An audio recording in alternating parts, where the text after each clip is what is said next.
नमस्कार, आदाब, सत श्री अकाल दोस्तों। मैं गौरव पाराशर आपका हार्दिक अभिनंदन करता हूं, आपका हार्दिक स्वागत करता हूं आपके अपने नए यूट्यूब चैनल पर। ठीक है, तो आज हम देख चुके हैं पिछली क्लासों में। सबसे पहले हमने जो हम भारत की ज्योग्राफी पढ़ रहे हैं, और भारत की ज्योग्राफी में हमने सबसे पहले एक बहुत महत्वपूर्ण टॉपिक जो कि है भारत की झीलें, लेक्स ऑफ इंडिया, इसके बारे में हम चर्चा कर चुके हैं। दूसरे नंबर पर मैं बात करूं रिवर्स ऑफ इंडिया, भारत की जो नदियां हैं ये हम पूरी पढ़ चुके हैं, बहुत संपूर्ण अच्छी तरीके से हम इनको दोनों टॉपिकों को कर चुके थे। इसके बाद तीसरे नंबर पर मैंने लिया इंडियन रिसोर्सेस। ठीक है, किसके लिए? एनर्जी के रिसोर्स जो थे इंडिया में।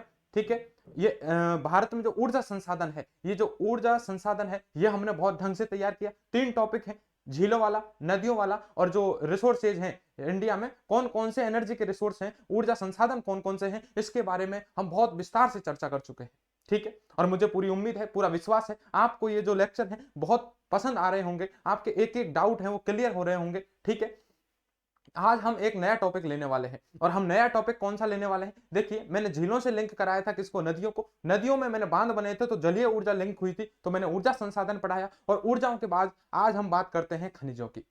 आज हम खनिजों की बात करते हैं कि आखिर भारत में किस किस जगह से खनिज निकलते हैं। ये जो टॉपिक रहेगा ये बहुत महत्वपूर्ण टॉपिक है, और यहां से क्वेश्चन हर एग्जाम में बनता ही बनता है, इसलिए इसको आसानी से और ध्यान से हम पढ़ेंगे। ठीक है, पहले मैं आपको ये बताता हूं कि इसमें क्या पढ़ते हैं, फिर आगे विस्तार से चर्चा करते हैं। ठीक है, तो चलते हैं। सबसे पहले मैं बात करता हूं भारत में खनिज। किसकी बात करता हूं? टॉपिक है भारत में खनिज।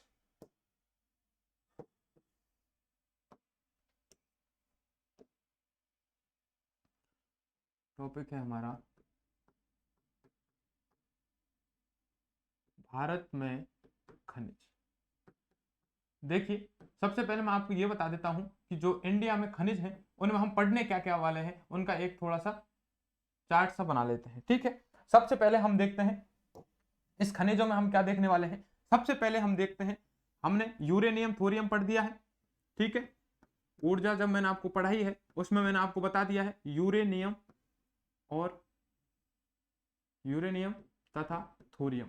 ये यूरेनियम है और थोरियम है, इसकी हम विस्तार से चर्चा कर चुके हैं हमने पिछली क्लास में। ठीक है, जिसमें हमने परमाणु ऊर्जा पढ़ी है। उस परमाणु ऊर्जा में हम ढंग से देख चुके हैं कि कहां कहां इंडिया में यूरेनियम निकलता है और किस जगह से थोरियम निकल चुका है ना। ये सारे जो भी इसके कहां कहां इनका उत्पादन होता है, कहां से ये निकलते हैं, इनकी हम ढंग से चर्चा कर चुके हैं। ठीक है, तो यूरेनियम हो चुका, थोरियम हो चुका। आज दूसरे नंबर पर हम शुरुआत करने वाले हैं लोहो अयस्क की। किसकी बात करने वाले हैं? लोहो अयस्क। कि भारत में लोहा कहां कहां से निकलता है, लोह अयस्क कहां से निकलता है। इसके अलावा मैं तीसरे नंबर पर जो बात करने वाला हूं वो है हमारा मैग्नीज। तीसरे नंबर पर किसकी बात करता हूं? मैग्नीज की बात करता हूं। यानी सबसे पहले यूरेनियम थोरियम की बात कर चुके हैं, लोह अयस्क की बात कर लूंगा, मैग्नीज की बात हम कर लेंगे। इसके अलावा बॉक्साइट की बात करते हैं। चौथे नंबर पर किसकी बात करेंगे हम? बॉक्साइट। ठीक है, कि बॉक्साइट होता क्या है इसकी चर्चा करते हैं। ठीक है, ये बॉक्साइट क्या चीज है, ये बॉक्साइट है क्या चीज, इसकी चर्चा कर लेंगे। बॉक्साइट के बाद हम चर्चा करेंगे पांचवें नंबर पर। हमने देख लिया यूरेनियम थोरियम, लो अयस्क देख लिया, मैग्नीज देख लिया, हमने बॉक्साइट देख लिया है। इसके अलावा हम बात करते हैं अब्रक। ठीक है, हमारी कोशिश रहेगी इस क्लास में इन चारों को पढ़ लिया जाए, क्योंकि यूरेनियम थोरियम हम पढ़ चुके हैं। इसके अलावा इसमें हम क्या पढ़ेंगे? 4 नंबर पर यूरेनियम थोरियम, लो अयस्क, मैग्नीज, बॉक्साइट, अब्रक, इनकी हम बात कर चुके हैं। तो हम बात करते हैं छठवें नंबर पर, बात कर लेंगे कोयला। कि भारत में कोयला कहां कहां होता है, कोयला के खनन क्षेत्र कहां पर स्थित हैं, कोयला की खाने कहां कहां स्थित हैं।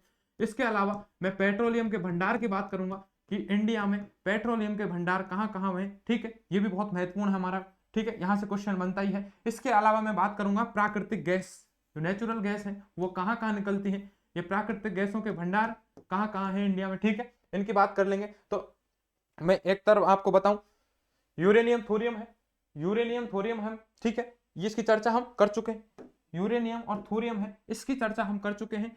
आज हम शुरुआत करेंगे लो एस्क से, फिर हम मैग्नीज पढ़ेंगे, फिर बॉक्साइट पढ़ेंगे, फिर अब्रक पढ़ेंगे कि इंडिया में ये कहां कहां से निकलते हैं।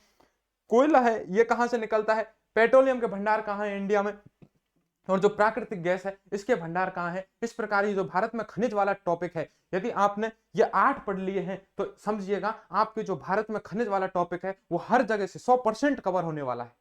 100% इससे बाहर आपका कोई क्वेश्चन है, किसी भी एग्जाम में इससे बाहर जाने वाला नहीं है। ये महत्वपूर्ण हमारे खनिज है, ठीक है। तो हम बात करते हैं सबसे पहले लौह अयस्क की, ठीक है। सबसे पहले किसकी बात करेंगे? लौह अयस्क की। आगे मैं बढ़ता हूं, लौह अयस्क की बच्चा बात करते हैं। लौह अयस्क,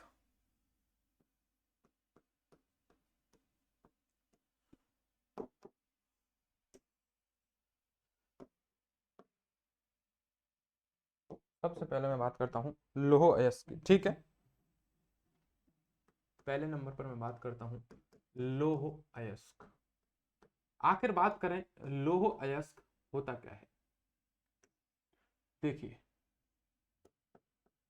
सबसे पहले आप समझने का कोशिश करें, हर चीज को हम समझने की कोशिश करेंगे और समझने के बाद हम लिखेंगे। देखिए, लोहा क्या है? लोहा एक तत्व है, ठीक है। हम यदि साइंस में देखते हैं तो लोहा को किसके द्वारा दर्शाते हैं?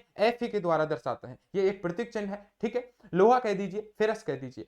मैं लोहा की यदि बात करता हूं तो आखिर लोह अयस्क निकलता कहां से है? लोह अयस्क की नहीं, मैं जितनी भी धातुएं हैं, धात्विक खनिज है, एक बात कान खोल के सुन लेना, बहुत इंपॉर्टेंट है कि जितने भी धात्विक खनिज हैं जिनमें धातु है, ऐसे खनिज जो धातु है उनमें, वो धात्विक खनिज प्राथमिक चट्टानों से मिलकर के बने हैं, यानी प्राथमिक चट्टानों से ये निकलते हैं। अब बात आती है प्राथमिक चट्टानें क्या होती हैं? जब ज्वालामुखी क्रिया है, मैं आपको पढ़ाऊंगा, जब आगे मैं पढ़ाने वाला हूं आपको कि चट्टानें कितने प्रकार की हैं, कैसे होने वाली हैं, सब सारी चर्चाएं हम ढंग से करेंगे। अब आप इतना सुनिए कि ज्वालामुखी के द्वारा, ज्वालामुखी क्रिया में जो सबसे पहले चट्टानें बनती हैं बच्चा, वो बनती हैं, हमारी कौन सी चट्टानें बनती हैं? वो होती हैं प्राथमिक चट्टानें, जिनको आग्नेय चट्टानें कहा जाता है। और ये प्राथमिक चट्टानें या आग्नेय चट्टानें बनती हैं, इनमें ही जितने धात्विक खनिज हैं वो सारे आ जाएंगे। जैसे लोहे की बात करूं, एल्युमिनियम की बात करूं, सोने की बात करूं, चांदी की बात करूं, ठीक है। इसके अलावा मैं बॉक्साइट की बात करता हूं। ये सारे है क्या चीज? ये सारे धात्विक हैं, ये धातु हैं, धात्विक खनिज हैं। और ऐसे धात्विक खनिज हमेशा और हमेशा, चाहे भारत के संदर्भ में आप ज्योग्राफी पढ़ें, आप राजस्थान के संदर्भ में पढ़ें, या आप कभी भी वर्ल्ड के संदर्भ में ज्योग्राफी पढ़ें या फिर खनिज पढ़ें, तो आप हमेशा ध्यान रखें जो भी धात्विक खनिज हैं वो प्राथमिक चट्टानों से निकलेंगे। तो पहला आपका ये डाउट क्लियर है, आपको ये रटना ही नहीं है कि प्राथमिक चट्टानों में मिलेगा या द्वितीय चट्टानों में। दूसरी बात करते हैं लौह अयस्क की। तो लौह अयस्क है, प्राथमिक चट्टानों में मिलेगा, एक धात्विक अयस्क है। इसके अलावा लौह अयस्क है, ये 4 प्रकार का निकलता है। इसका मतलब जमीन से हमने क्या किया है, इस लौह अयस्क को निकाला है मिट्टी के साथ। अब हम उसमें चेक करते हैं कि लोहे की मात्रा कितनी है, उसमें फेरस की मात्रा कितनी है। तो लोहे की मात्रा के आधार पर इस लौह अयस्क को हम 4 भागों में बांट देते हैं, ठीक है।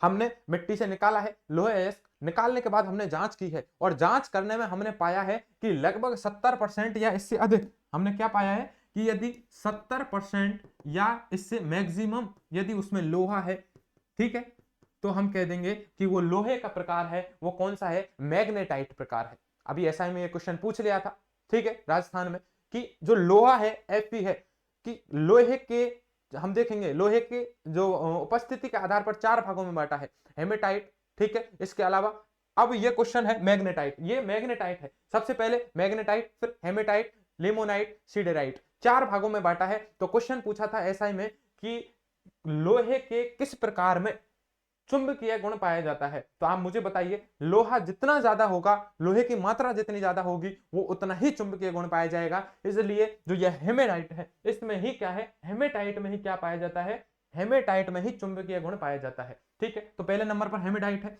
इसके अलावा यदि 70% है, मैं यदि बात कर लेता हूं 55 से 60% तक पाया गया है, तो हम बोल देंगे कौन सा है, मुझे बताइए। सबसे पहले हेमेटाइट है, ठीक है। इसके अलावा इसमें जितनी भी चीज, चलो मैं एक बार आपको लिख ही देता हूं, एक एक की चर्चा करते हैं कि भारत में सबसे ज्यादा कौन से प्रकार का लोहा पाया जाता है, ठीक है। सर्वाधिक मात्रा किसमें है, चुंबकीय गुण किसमें सर्वाधिक पाए जाते हैं, इनकी मात्रा कितने % है, ठीक है। इनकी चर्चा कर लेंगे। इनकी चर्चा करने के बाद लौह अयस्क के हम देखेंगे कि भारत में भंडार कहां है। सबसे महत्वपूर्ण है कि लौह अयस्क के भंडार भारत में कहां कहां मिले हैं, उनकी सारी खान है, उन सबको हम यहां पर देखने वाले हैं, याद करने वाले हैं, और आप मेरे साथ बने रहिए, एक एक चीज को यहां से क्लियर किया जाएगा। सबसे पहले हम देखते हैं क्या है लौह अयस्क। लौह अयस्क की मैं बात करता हूं भाई, तो लौह अयस्क यह एक धात्विक खनिज है। कैसा है? धात्विक खनिज। और ध्यान रखना, ये धात्विक खनिज है, तो धात्विक खनिज हमेशा किस में मिलता है? प्राथमिक चट्टानों में मिलता है। किस में मिलता है? प्राथमिक चट्टानों में मिलता है। प्राथमिक चट्टानों में मिलता है, जिसे हम क्या बोलते हैं, आग्नेय चट्टानें। क्या बोला जाता है, आग्नेय चट्टान इनको बोला जाता है। आग्नेय चट्टानें, चट्टानों में ये मिलता है। ठीक है, सबसे पहले तो हमने बात करी है कि लो अयस्क है। ये लो अयस्क क्या है बताइए, आग्नेय चट्टान या प्राथमिक चट्टानों में मिलता है। ये एक क्या है, धात्विक है। क्या है, धात्विक खनिज है। इसके बारे में मैं बात करता हूं, तो आगे चलते हैं। ठीक है, आगे चलता हूं। इसमें इसमें देखिए, लोहे की उपस्थिति के आधार पर, लोहे की उपस्थिति के आधार पर, यानी लोहा कितना है, तो लोहे की मात्रा की उपस्थिति कह दीजिए, या लोहे की उपस्थिति के आधार पर इस लोहे अयस्क को 4 भागों में बांटा जाता है। इसको 4 भागों में, इसे कितने भागों में, 4 भागों में, 4 भागों में बांटते हैं। ठीक है, 4 भागों में हम बांटते हैं। और 4 भागों में कहां बांटते हैं, सबसे पहले हम देखते हैं मैग्नेटाइट। सबसे पहले कौन सा देखते हैं, मैग्नेटाइट। सबसे पहले हम देखते हैं मैग्नेटाइट है प्रकार, कौन सा है, मैग्नेटाइट है। इस मैग्नेटाइट में मैंने आपको बताया है इसमें चुंबकीय गुण पाया जाता है, और मैंने इसमें आपको यह भी बताया है कि इस मैग्नेटाइट में मात्रा कितनी पाई जाएगी लोहे इसकी, 70% या इससे अधिक मात्रा पाई जाती है। तो सबसे पहले देखता हूं मैग्नेटाइट। ये मैग्नेटाइट लोह अयस्क है। ठीक है, इसमें हम देख लेंगे, मैग्नेटाइट में हम क्या देखेंगे, Fe की मात्रा, लोहे की मात्रा कितनी होती है, लोहे की मात्रा होती है 70% या अधिक। समझ जाएंगे इसके, ये शॉर्ट नोट्स में आपको तैयार कर रहा हूं, 70% या अधिक इसमें पाई जाती है। और आगे लिख लीजिए, इसमें कौन सा गुण पाया जाता है, तो आप लिख सकते हैं इसमें क्या लिखेंगे आप, चुंबकीय गुण पाया जाता है। इसमें क्या पाया जाता है,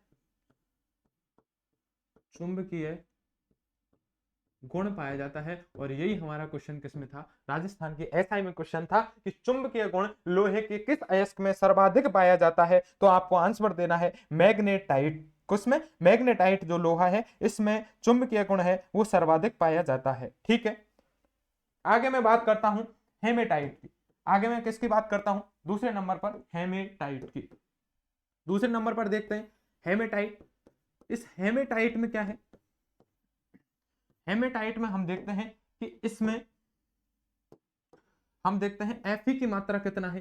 तो Fe की मात्रा की यदि बात की जाए तो 55% से लेकर के 65% तक इसमें लोहा पाया जाता है। और इसकी एक विशेषता आपको याद रखनी है, क्या विशेषता याद रखनी है आपको, कि भारत में सर्वाधिक पाया जाता है।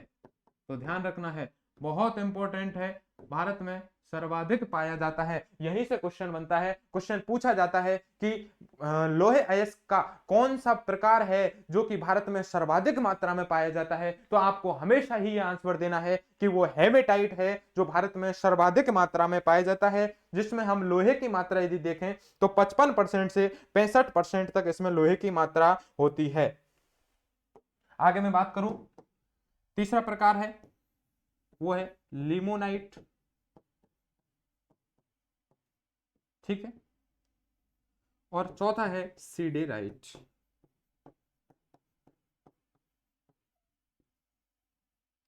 ठीक है, ये आपको देख लेने हैं। ठीक है, इसके अलावा मैं बात करता हूं, इसके अलावा यदि बात की जाए तो देखिए, हमने बात कर ली है मैग्नेटाइट है, इसमें लोहे की मात्रा कितनी है, 70% या अधिक है। ठीक है, इसमें जो चुंबकीय गुण है वो क्या है, पाया जाता है। ये हमारे एसआई का क्वेश्चन था। आगे मैं बात करता हूं, दूसरा है हेमेटाइट। हेमेटाइट में मैंने बात की है कि लोहे की मात्रा कितनी है, तो हेमेटाइट में लोहे की मात्रा है 55 से लेकर के 65% तक इसमें लोहा पाया जाता है। ठीक है, और ये जो हेमेटाइट है ये भारत में सर्वाधिक मात्रा में पाए जाने वाला लोह अयस्क है। आगे मैं बात करता हूं लिमोनाइट की। लिमोनाइट में यदि मैं बात करता हूं तो इसमें कितना हम देखते हैं लोहा पाया जाता है, तो 35% से लेकर के 50% तक इसमें लोहा पाया जाता है। क्या पाया जाता है, लोहा पाया जाता है। बस आपको यह याद रखना है। और सीडेराइट में आपको याद रखना है कि 10 से लेकर के 40% लोहे की मात्रा इनमें पाई जाती है।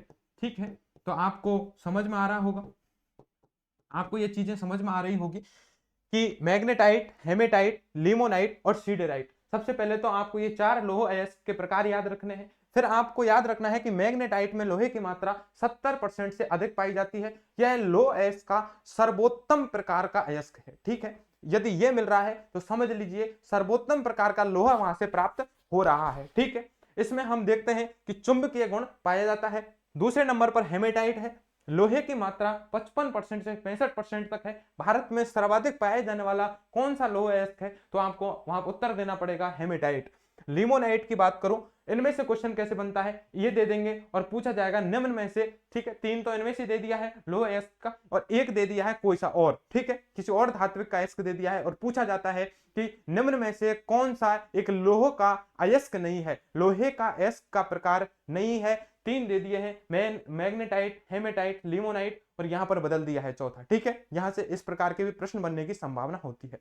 अब हम बात करते हैं लोह अयस्क के आखिर कहां कहां भारत में भंडार मिलते हैं, इन भंडारों की बात की जाए। ठीक है, भारत में लोह अयस्क के क्या बात करते हैं हम, खनन क्षेत्र। भारत में लोह अयस्क के खनन क्षेत्र, भारत में लोह अयस्क और लोह अयस्क के खनन क्षेत्र। ठीक है, बात करते हैं भारत में लोह अयस्क के खनन क्षेत्रों की। ठीक है, तो खनिज क्षेत्रों में हम क्या देखेंगे, खनन क्षेत्रों में कि भारत में कहां कहां से खनिज निकलता है।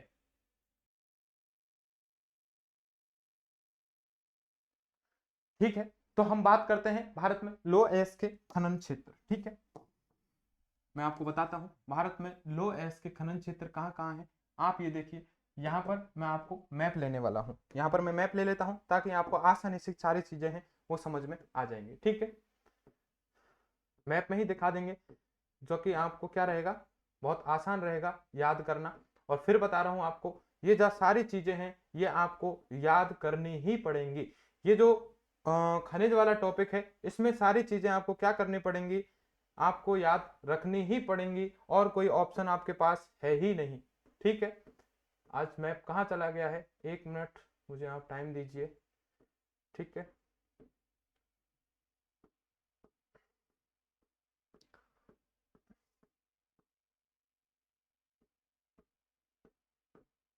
ठीक है, तो आपको ये क्या करना पड़ेगा,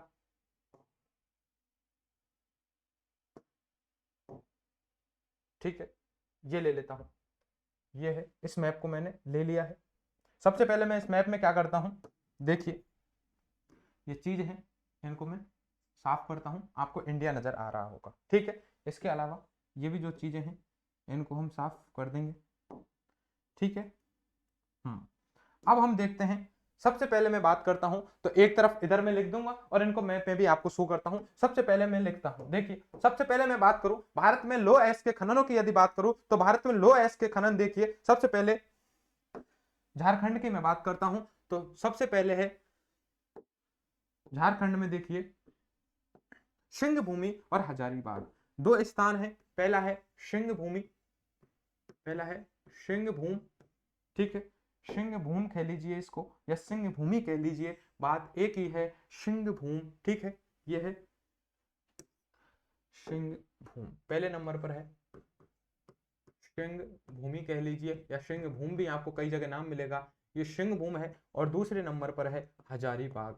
ये सिंह भूम और जो हजारीबाग है, ये दोनों कहाँ स्थित हैं, ये दोनों स्थित हैं झारखंड में। ये दोनों कहाँ स्थित हैं, ये हैं झारखंड में। तो यहाँ देखते हैं सबसे पहले झारखंड, साथ साथ मैप में बढ़ते चलते हैं ताकि आपको एक एक चीज आपको समझ में आती रहे। ठीक है, तो यहाँ देखेंगे सिंह भूमि और हजारीबाग। ठीक है, इस मैप को मैं थोड़ा सा बड़ा भी कर लेता हूं ताकि आपको ये सारी चीज दिख जाए। हाँ, तो मैं बात करूं झारखंड की, तो झारखंड कहाँ है मुझे बताइए। ये देखिए राजस्थान है, ये एमपी है, ये छत्तीसगढ़ है, ये झारखंड है, ये उड़ीसा है। तो झारखंड में हम देख लेते हैं, झारखंड में हम देख लेते हैं कि झारखंड में पहला स्थान है, झारखंड में कौन सा है, सिंह भूमि। पहला कौन सा है, सिंह भूमि। ठीक है, सिंह भूमि, और दूसरा है हजारीबाग, हजारीबाग।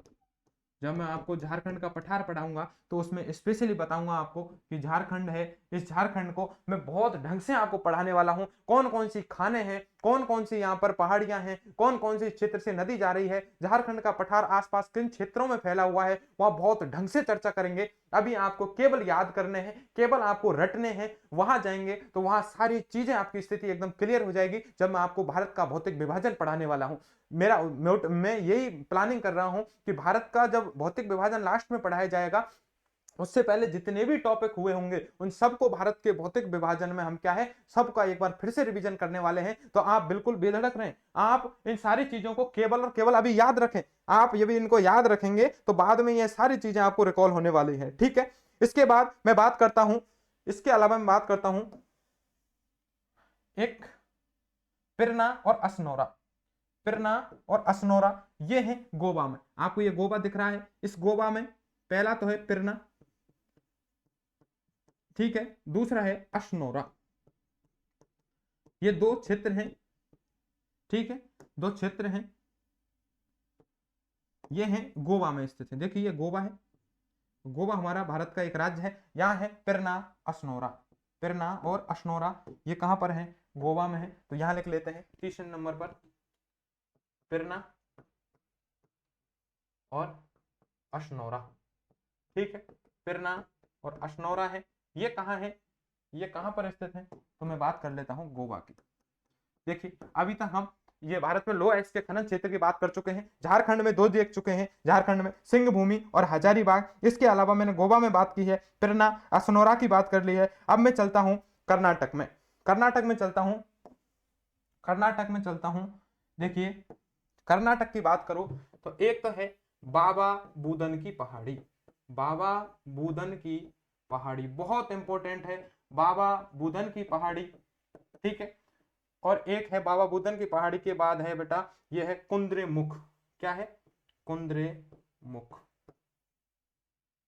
ये दोनों कहाँ हैं, बाबा बुदन की पहाड़ी और कुंद्रेमुख हैं। ये दोनों कहाँ पर स्थित हैं, तो हम बात कर सकते हैं बाबा बुदन की पहाड़ी और कुंद्रेमुख ये कर्नाटक राज्य में है। कहाँ पर स्थित है, कर्नाटक राज्य है। इस कर्नाटक राज्य में ये स्थित है बाबा बुदन की पहाड़ी और कुंद्रेमुख। यहाँ से भी लो एस के खनन निकलते हैं, ठीक है। इनको भी दिखा देते हैं, ये कर्नाटक है, गोवा है, ये कर्नाटक है। इस कर्नाटक में हम देखते हैं बाबा बुदन की पहाड़ी और कुंद्रेमुख, ठीक है।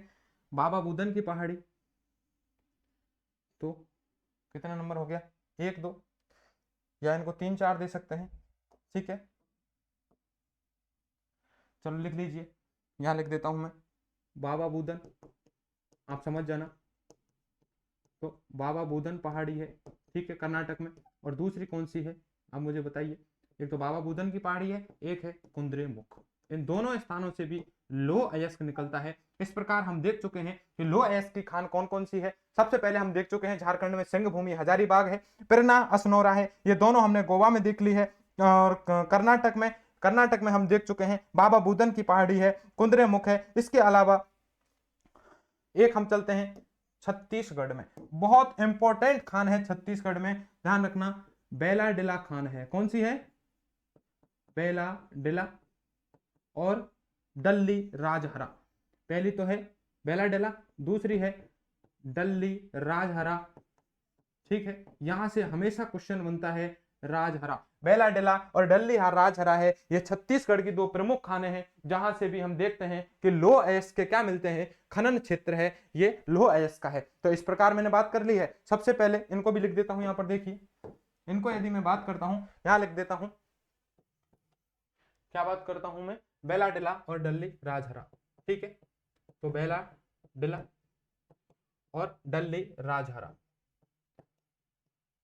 डल्ली राजहरा, ठीक है। ये दोनों खाने हैं, ये लो एस की खान है। बताइए मुझे कहां पर मिलती है, ये लो एस की खान है, इनके छत्तीसगढ़ में है। दोनों कहां है, छत्तीसगढ़ में स्थित है, ठीक है। तो देख लीजिए, सिंह भूमि हजारीबाग, पिरना, असनोरा, बाबा बुदन की पहाड़ी, कुंद्रेमुख, बेलाडिला, ठीक है, और डल्ली राजहरा। इतनी हम जो भारत में लो एस की खान है इनकी बात कर चुके हैं। इसके अलावा मैं बात करता हूं उड़ीसा की। किसकी बात करता हूं, उड़ीसा की। उड़ीसा की बात करूं, कहां लिखूं इनको, उड़ीसा को, ये देखिए ये उड़ीसा है, इस उड़ीसा को यहां लिख देता हूं उड़ीसा में, ठीक है। उड़ीसा में, यहां लिख देता हूं, उड़ीसा में याद रखना किरुबारी, किरुबारी, ठीक है, गुरु महेशनी,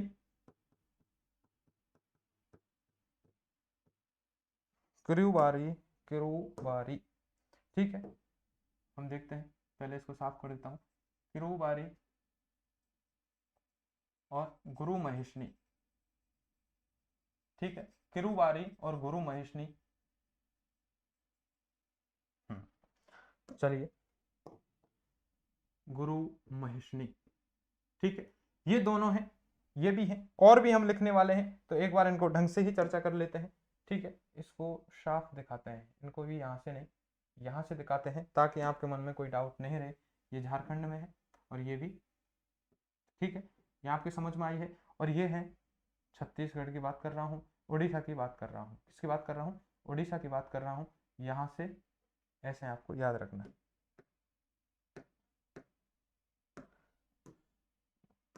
ठीक है। उड़ीसा की यदि बात करें तो ये देखिए, उड़ीसा में सबसे पहले एक ही ले लेते हैं, इसमें ही आपको चारों दिखा दिए जाएंगे। उड़ीसा की यदि मैं बात करता हूँ तो उड़ीसा में देखिए, सबसे पहले मैंने आपको बताई है किरुबारी, दूसरे नंबर पर मैंने आपको बताई है गुरु महेशनी, ठीक है। इनको कहाँ लिखा जाए, ये लिखी है, इनको आप लिख लेना एक तरफ, ठीक है, किरुबारी और गुरु महेशनी है, ठीक है। इसके अलावा मैं बात करता हूं किरुबारी, इसके अलावा कौन सी बची है, हाँ, एक महत्वपूर्ण जो बहुत पूछी जाती है वो है बादाम पहाड़। क्या है, बादाम पहाड़ है। इस प्रकार हम देखते हैं कि लो एस्क भारत में कहां निकलता है, बहुत इंपॉर्टेंट ये चित्र आपके लिए होने वाला है। हम सबसे पहले बात करते हैं, तो देखते यहीं से देखते हैं, ओडिशा राज्य में हम बात करते हैं किरुबारी, गुरु महेशनी, बादाम पहाड़ है, ये बहुत महत्वपूर्ण खान है जहां से लोहे एस्क निकलता है। इसके बाद में बात करता हूं झारखंड में सिंह भूमि है, हजारीबाग है, यहां से भी क्या निकलता है, लोहे एस्क निकलता है। वेला डेला डल्लीहरा, ये दोनों खान हैं, ये कहां की खान है बताइए मुझे, झारखंड की है। इसके अलावा मैं बात करता हूं कर्नाटक में, देखिए बाबा बुदन की पहाड़ी है और कुंद्रेमुख है, ठीक है, ये दोनों है। कर्नाटक में एक जिला है चिकमंगलूर का जिला, उस चिकमंगलूर के जिला के अंदर ये बाबा बुदन की पहाड़ी है, ठीक है। इसके अलावा में असनोरा और पिरना, असनोरा और पिरना कहां है, गोवा में है, यहां से भी लो एस के खनन के क्षेत्र मिलते हैं। और आपको याद रखना है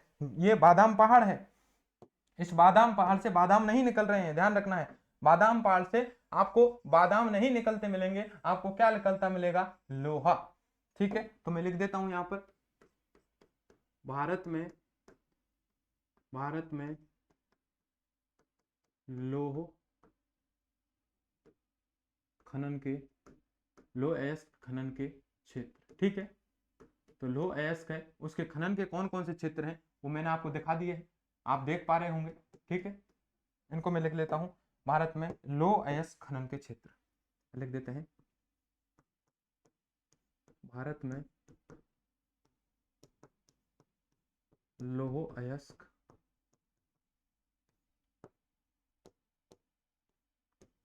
खनन क्षेत्र की मैं बात करता हूं, तो इस मैप में हमने एक साथ दिखा दिया है। आपको ये केवल और केवल याद करने पड़ेंगे, मुझे तो सारे याद हैं, मैं आपको बताता हूं, देखिए मुझे तो याद है, केवल आपको याद करने पड़ेंगे, कोई ऑप्शन नहीं है। दिन में आप कम से कम 200-300 बार इनको एक बार रिवाइज करेंगे, तब आपको ये सारी चीजें याद होने वाली है।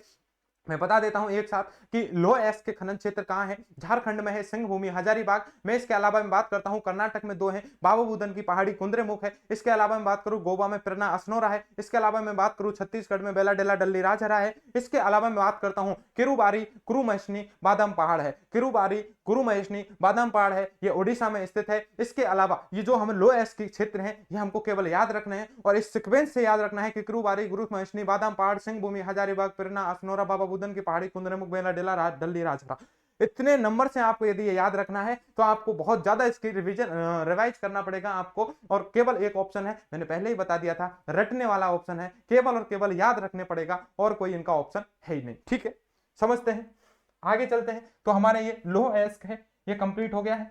इसके बारे में कौन कौन सी बातें थी मैंने आपको बता दी है, बातें बता दी है सारी, और आपको जो भी इसके खनन क्षेत्र थे वो बता दिए हैं। आगे मैं बात करता हूं, आगे यदि मैं बात करूं तो मैं बात करता हूं, हाँ, लो अयस्क में आपको कुछ बता देता हूं। देखिए लोह अयस्क के बारे में कुछ बताता हूं। लोह अयस्क में पिछली स्लाइड में ही चलते हैं, इसमें जगह नहीं बची है, ठीक है। तो लौह अयस्क में हम लिखते हैं, ठीक है, लौह अयस्क में लिखते हैं। नोट करके लिख लीजिए आप, नोट करके लिख लीजिए, नोट, ठीक है। और नोट करके क्या लिखेंगे कि नोट करके आप लिखेंगे कि भारत में सबसे ज्यादा लौह अयस्क का उत्पादन कहां होता है, ठीक है, कहां होता है बताइए मुझे, भारत में सबसे ज्यादा लौह अयस्क का कहां उत्पादन होता है। और हम याद रखेंगे तो कौन सा है, उड़ीसा, कौन सा है, उड़ीसा है, ठीक है, उड़ीसा राज्य है, सबसे ज्यादा लौह का क्या होता है वहां पर उत्पादन होता है। और भंडारण कहां होता है सबसे ज्यादा, मुझे बताइए, लौह अयस्क का सर्वाधिक भंडारण होता है वो कर्नाटक राज्य में होता है। बस यही दो बात अपन को लिखनी है, ठीक है, लिख लेता हूं नोट। पहले नंबर पर भारत में लौह अयस्क का, भारत में लौह अयस्क का सर्वाधिक, भारत में लौह अयस्क का सर्वाधिक उत्पादन वाला राज्य, ठीक है, सर्वाधिक उत्पादन वाला राज्य की यदि मैं बात करता हूं तो वो कौन सा है आपको ये बताना है पहले नंबर पर, ठीक है। दूसरे नंबर पर आपको ये बताना है कि भारत में लौह अयस्क, लौह अयस्क, ठीक है, लौह अयस्क भंडारण,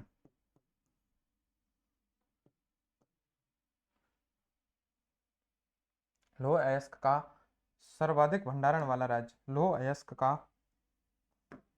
लौह अयस्क का सर्वाधिक भंडारण करने वाला या भंडारण वाला राज्य, भंडारण वाला राज्य आपको याद रखना है। तो कौन सा बताया है मैंने, बताइए आपको, लौह अयस्क है सबसे ज्यादा, तो कहां निकलेगा, उड़ीसा, कहां से निकलता है, उड़ीसा, उड़ीसा में हम देख चुके हैं अभी, ठीक है, यहां से सर्वाधिक मात्रा में निकलेगा। और आपको यह भी याद रखना है इसका भंडारण सर्वाधिक करने वाला कौन सा है, कर्नाटक, ठीक है। ये सारी चीजें आपको समझ में आ चुकी, अरे आ चुकी है या नहीं आ चुकी बताइए मुझे, लौह अयस्क है, सारी चीजें इसकी क्लियर हो चुकी हैं। इसके अलावा मैं बात करूं, केवल एक लिख सकते हैं कि विश्व में, यहां भी लिख सकते हैं, विश्व में भारत का लौह अयस्क उत्पादन में कौन सा स्थान है, लौह अयस्क उत्पादन में स्थान यदि पूछा जाए तो आपको स्थान याद रखना है, कौन सा स्थान है बताइए, भारत का कौन से नंबर का स्थान है विश्व में लौह अयस्क उत्पादन में, तो आप याद रखेंगे कौन सा स्थान है, भारत 4th नंबर पर है लौह अयस्क उत्पादन करने में। मेरे हिसाब से जो भी चीजें हैं आपको सारी चीजें हैं लौह अयस्क के बारे में मैंने बहुत डिटेल से यहाँ पर चर्चा कर दी है, इसके अलावा इसके कोई फैक्ट आपको याद नहीं रखने हैं, ठीक है, यह आपको लौह अयस्क है पूरा कंप्लीट मैंने आपको करा दिया है, ठीक है। इसके अलावा हम बात करते हैं अब मैग्नीज की, इसके अलावा हम किसकी बात करते हैं, मैग्नीज की बात करते हैं। दूसरे नंबर पर हम देखते हैं मैग्नीज, मैग्नीज अयस्क, ठीक है, हम मैग्नीज अयस्क की बात करते हैं। तो आखिर मैग्नीज अयस्क में हम पढ़ने क्या क्या वाले हैं ये चीज हम अभी देखते हैं, ठीक है। तो हम बात करते हैं, ठीक है, तो हम बात करते हैं, ठीक है, आपको साफ दिख रहा होगा मुझे पूरी उम्मीद है, ठीक है, मुझे भी जहां तक लग रहा है पूरा दिख रहा है। और यदि आपको नहीं दिख रहा है तो आप अपने जो वीडियो की क्वालिटी बढ़ा सकते हैं, ठीक है। मैग्नीज की यदि मैं बात करता हूं, आखिर मैग्नीज में पढ़ने क्या वाले हैं, सबसे पहले जो ज्यादातर क्वेश्चन मैग्नीज से बनता है मैंने जो देखा है वो पूछा जाता है कि मैग्नीज का अयस्क कौन सा है, मैग्नीज का अयस्क है वो पूछ लिया जाता है, और मैग्नीज का अयस्क है पायरोलुसाइट। सबसे पहले ज्यादातर क्वेश्चन तो यही से बनता है कि मैग्नीज का अयस्क क्या है, पायरोलुसाइट है। आखिर है क्या मैग्नीज, मैग्नीज है क्या चीज, देखिए मैग्नीज एक तरह से जो लोहा होता है हमारा लोहे की भांति होता है, ठीक है, लोहे की भांति काला भी होता है और कठोर भी होता है मैग्नीज। आखिर काम क्या आता है मैग्नीज, मैग्नीज क्या काम आता है, चीनी मिट्टी के जो बर्तन है वो बनाने में मैग्नीज का खूब योगदान है, ठीक है। इसके अलावा रंग बनाने के लिए चीनी का यूज किया जाता है, तो ये मैग्नीज हुआ। मैग्नीज का अयस्क पूछ लिया जाता है, ठीक है, लोहे की भांति काला है और कठोर भी है, रंग बनाने में इसका यूज किया जाता है। इसके अलावा चीनी मिट्टी के बर्तन बनाने में इसका यूज किया जाता है। मैग्नीज उत्पादन में सबसे पहला विश्व में सबसे ज्यादा मैग्नीज का उत्पादन कहां होता है बताइए मुझे, आप मुझे बताइए। दूसरे नंबर पर तो भारत है, मैग्नीज उत्पादन में सबसे ज्यादा उत्पादन किस देश का होता है आप मुझे कमेंट करके बताएंगे, ठीक है। तब तक मैं इन चीजों को लिखता हूं, तब तक मैं इन चीजों को लिखता हूं। तो देखिए मैग्नीज है, इस मैग्नीज के बारे में क्या लिखने वाले हैं हम, मैग्नीज के बारे में लिखने वाले हैं कि यह लोहे के समान, क्या है, लोहे के समान कठोर और काला, लोहे के समान कठोर भी है, काला भी है। सबसे ज्यादा जो क्वेश्चन पूछा गया है इसका मैग्नीज का अयस्क पूछा गया है, और मैग्नीज के अयस्क का नाम है पायरोलुसाइट। यह है, क्या है,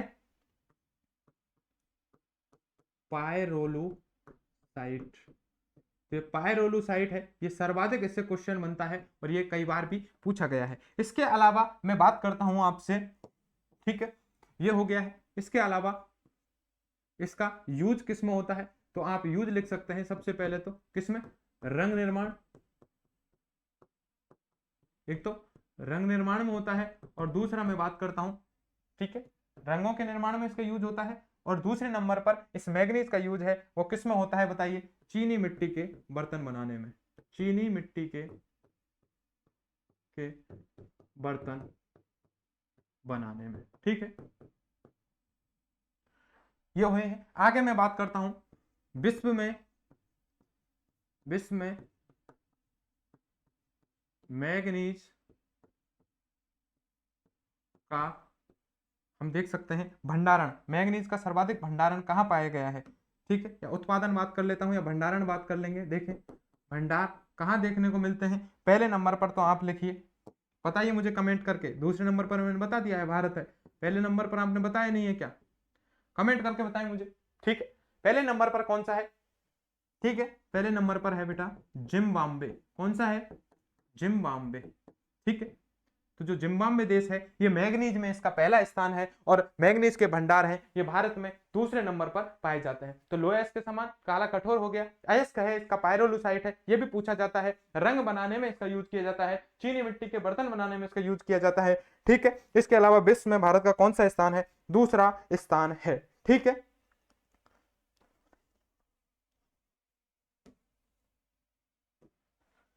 मैं आपको बताता हूं मैग्नीज मिलता कहां है, ठीक है, वही मैप लेते हैं।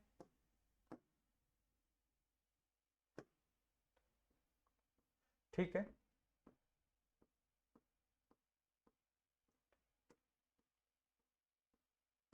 कहाँ चला गया रे, ठीक है एक बार,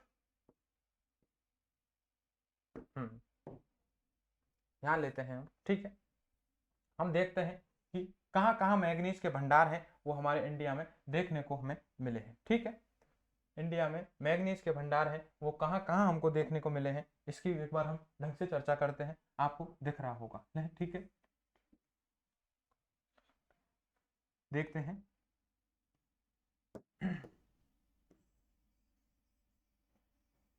इनको मैं साफ करता हूं ताकि आपको सारी चीजें हैं वो बिल्कुल स्पष्ट नजर आए, ठीक है। फिर आपसे बोल रहा हूं यदि आपको वीडियो की क्वालिटी साफ नहीं दिख रही है तो एक बार क्या कर सकते हैं आप, एक बार अपने जो वीडियो चल रही है उसकी क्या कर सकते हैं, क्वालिटी बढ़ा सकते हैं, ठीक है। मैं राजस्थान की बात करूं, और राजस्थान में यदि हम बात करें तो 3 स्थान है, लिलवानी, तिलवाड़ा और काला कुआं। लिलवानी, तिलवाड़ा, काला कुआं है, यहां से भी मैग्नीज के भंडार मिले हैं, और बांसवाड़ा कहां है, राजस्थान में। तो सबसे पहले मैं बात कर लेता हूं राजस्थान की, ठीक है, राजस्थान की बात कर लेता हूं, और राजस्थान में बिल्कुल नीचे यहां पर बांसवाड़ा है, तो मैं बांसवाड़ा में बात करता हूं। सबसे पहले राजस्थान के बांसवाड़ा में मैं 3 खान बताता हूं, लिलवानी, तलवाड़ा और काला कुआं, ठीक है। लिलवानी, राजस्थान के संदर्भ में और पढ़ लेंगे, लिलवानी, ठीक है, तिलवाड़ा और काला कुआं, ये 3 स्थान है, ये कहां पर स्थित है, राजस्थान में स्थित है, और राजस्थान में भी कहां है, बांसवाड़ा में स्थित है, ठीक है। इस प्रकार यहां से क्या निकलता है, सबसे पहले आप देखिए, आप इनको याद रख सकते हैं, याद राजस्थान के भी नहीं रहे, आपको केवल और केवल ये महत्वपूर्ण है इसलिए राजस्थान के मैंने यहां पर बताए हैं, आपको भारत के संदर्भ में राजस्थान के इतना से याद रखना है, और भी है, और की मैं विस्तार से चर्चा करने वाले हैं जब राजस्थान की ज्योग्राफी हम पढ़ते हैं, ठीक है। इसके अलावा एमपी की बात करता हूं, एमपी की बात करता हूं, ठीक है, तो यहां पर है छिंदवाड़ा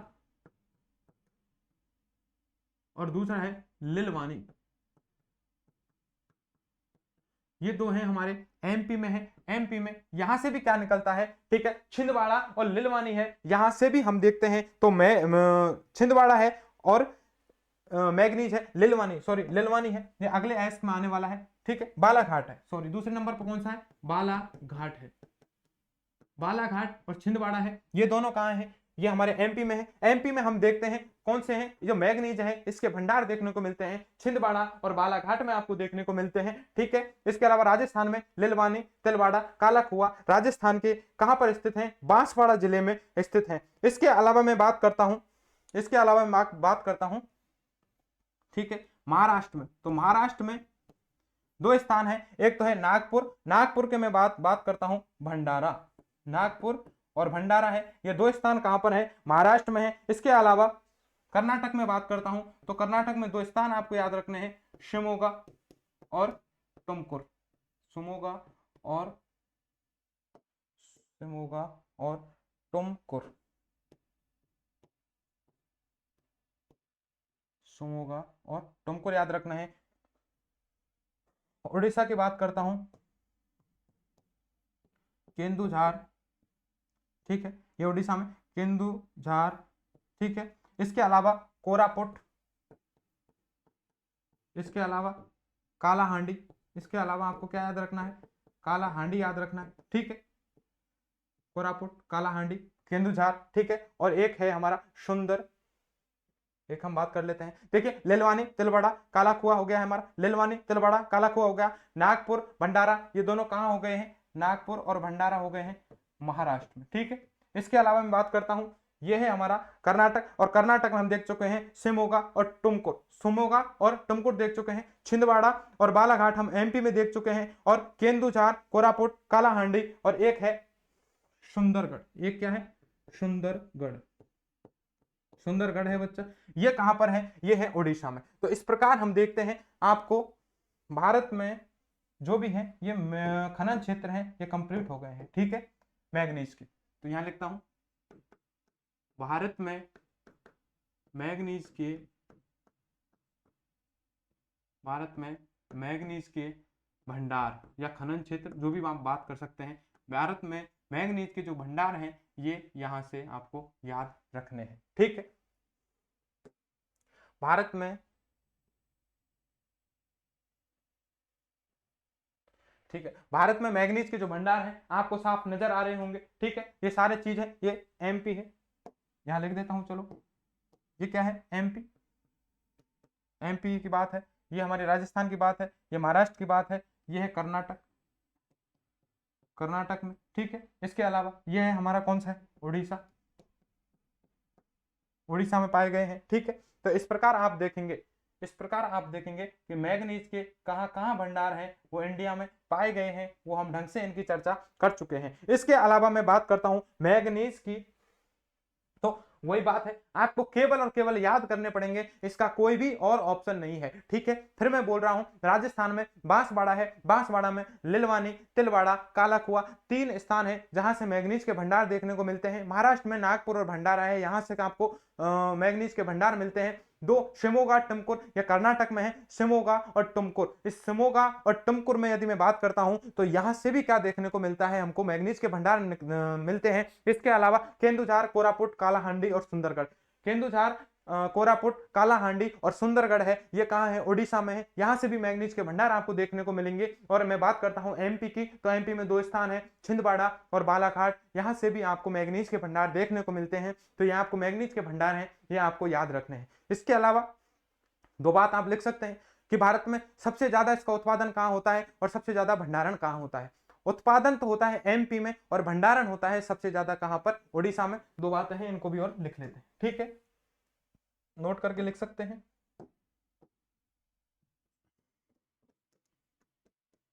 और नोट में हम क्या लिख सकते हैं, नोट में हम क्या लिख सकते हैं, देखिए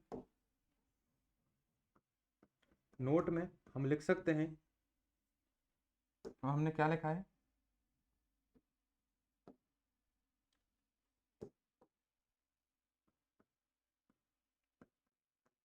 भारत में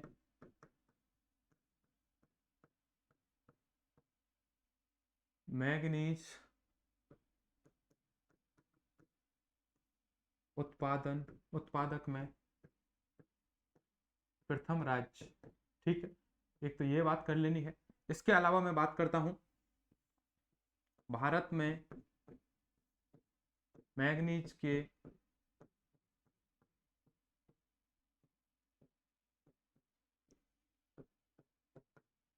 मैंगनीज का भंडारण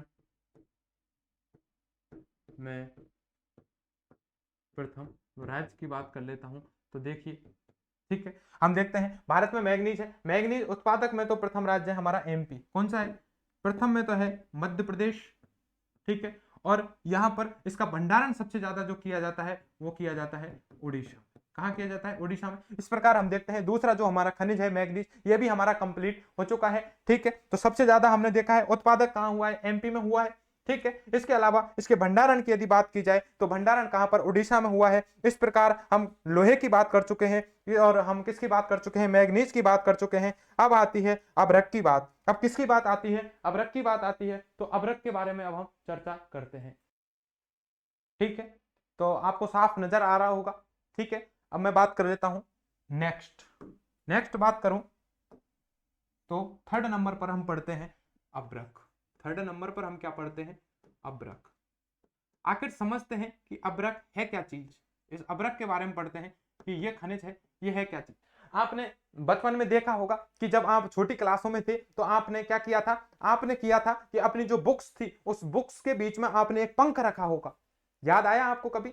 आपने अपनी बुक्स के बीच में कभी एक पंख रखा होगा और वो पंख था, वो पंख ही क्या था? अभ्रक था। याद कीजिए, आपने अपनी बुक्स में, आप जब छोटे थे तो आपने विद्या पंख कह के एक पंख रखा है आपकी पुस्तकों में, और आपने कहा कि इसको रखने से हमें विद्या की प्राप्ति होगी। बस वही अभ्रक था। ये अभ्रक है, ये काला हो सकता है, ये सफेद का भी होता है, ये गुलाबी भी होता है, ठीक है, और ये हरा भी होता है। ये अभ्रक है, वही अभ्रक है, उसी की बात करते हैं। आखिर अभ्रक है, ये अभ्रक है, ये ताप रोधी होता है और विद्युत रोधी होता है। इसका यूज क्या है? देखिए, सबसे पहले हम क्या हुआ समझने की कोशिश करते हैं। यदि आप किसी फैक्ट्री में गए हो और फैक्ट्री में क्या है, बहुत तेज आवाजें होने लगी हैं, मशीनरी है और बहुत तेज वहां पर आवाजें होने लगी है, लेकिन आप गए हो वहां पर बात करने के लिए, तो वहां पर आपने देखा होगा कि बीच में एक ऑफिस बना है, और बीच में एक ऑफिस बना है। आप उसके अंदर यदि गए तो आपको बाहर की कोई आवाज ही नहीं आ रही है। क्यों? जो ऑफिस है यदि उसे ईंटों और पत्थर से बना दिया जाता तो बाहर की आवाज उसके अंदर जाती, लेकिन हमने अभ्रक की ईंट तैयार की है और अभ्रक की उन ईंटों से हमने क्या किया है? वो कमरा तैयार किया है, जो उनकी ऑफिस है वो तैयार की जाती है। जिससे क्या होता है, अब ये अभ्रक की ईंट क्या काम करती है? एक तो ये विद्युत रोधी है और एक ताप रोधी है। जैसे कि आप प्रेस है, प्रेस यूज करते हैं तो प्रेस का निचले वाला हिस्सा तो गर्म होता है, लेकिन ऊपर आप जब पकड़ते हैं तो वो हत्ता गर्म नहीं होता है। आप मुझे बताइए क्यों? क्योंकि उसके बीच में एक अभ्रक की प्लेट लगा दी है, जिसके कारण न तो ताप आ रहा है और न करंट आ रहा है ऊपर। ठीक है, तो ताप रोधी और विद्युत रोधी हो गई है। ये अभ्रक काम करता है, ताप रोधी और विद्युत रोधी का काम करता है। ठीक है, आपके समझ में आया होगा। अभ्रक की बात यहां तक आपके समझ में ही आई होगी, और हम बात कर लेंगे अभ्रक भारत में कहां कहां मिलता है। बस ये इसकी मोटी मोटी सी बातें हैं, ये आपको याद रख लेनी है। इस प्रकार हम लिखते हैं। ठीक है, अभ्रक की बात कर लेते हैं। ठीक है,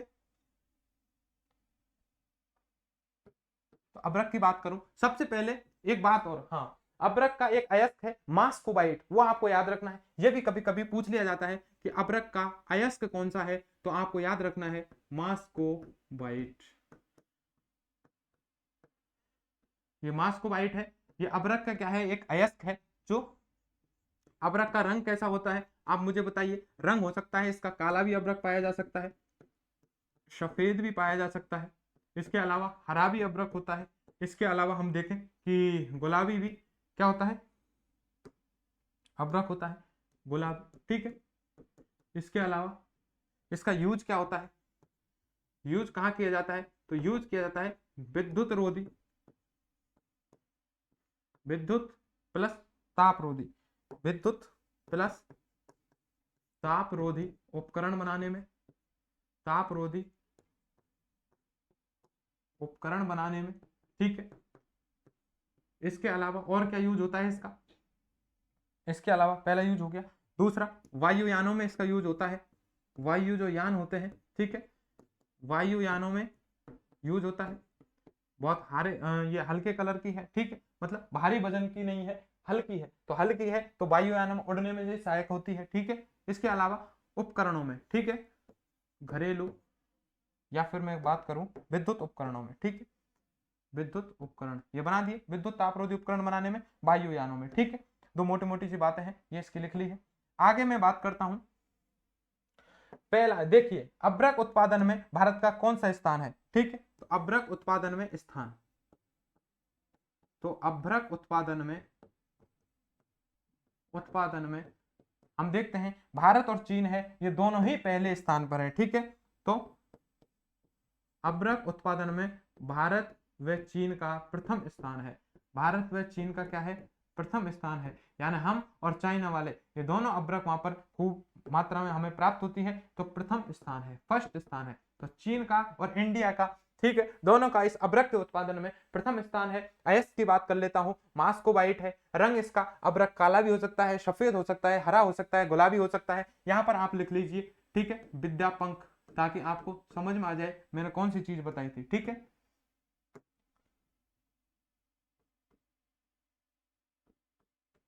विद्यापंख, ठीक है, ये चीज आपके समझ में आ चुकी होगी, ठीक है। अभ्रक है, अभ्रक के अयस्क मास्को व्हाइट देख लिया है, इसमें विद्युत उपकरण और बात लिख सकते हैं ईंट बनाने में, अभ्रक की ईंट बनाने में भी इसका यूज होता है। अभ्रक की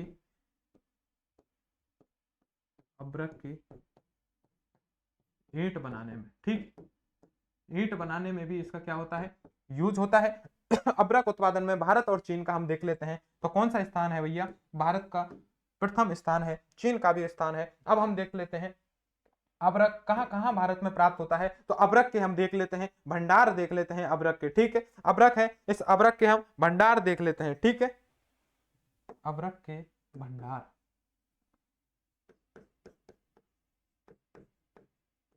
भारत में